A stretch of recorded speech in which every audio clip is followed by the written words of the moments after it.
waxaad kala doorataa walaalaha kula dhashay wiilasha ama gabdhaha. gabdhaha walaashay qaali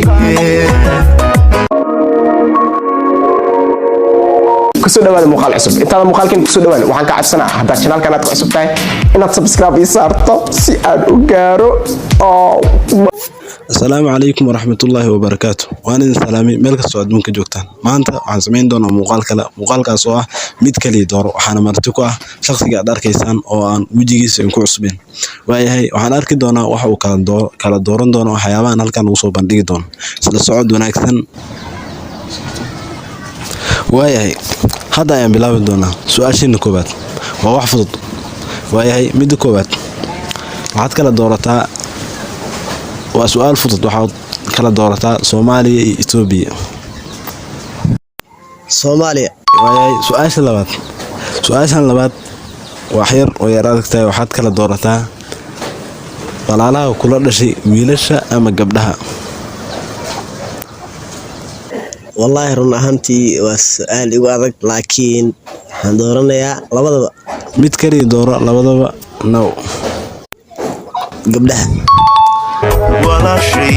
walaashay qaali waayahay su'aasha xigta waxaad kala doorataa dugsi ama iskool.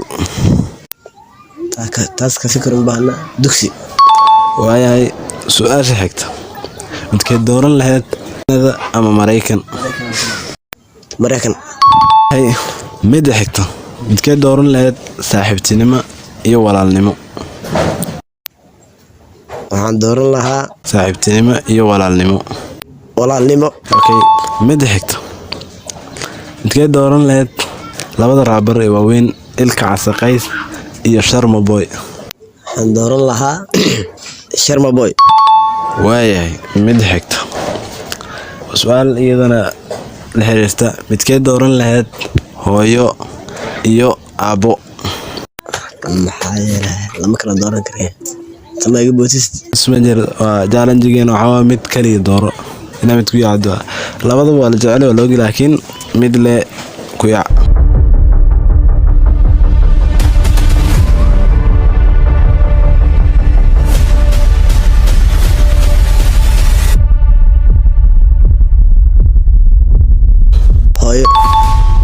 hooyo maaragtida waxay la mid tahay anigoo makiyo madiinaba tago xaskii soo maray iyo maganila mar kastaba ahaw.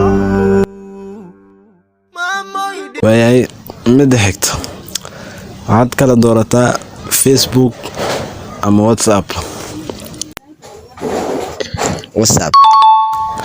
waayahay mideen ugu dambeysa su'aasheena ugu dambeysa waxaad kala doorataa Muqdisho iyo Hargeysa. Muqdisho.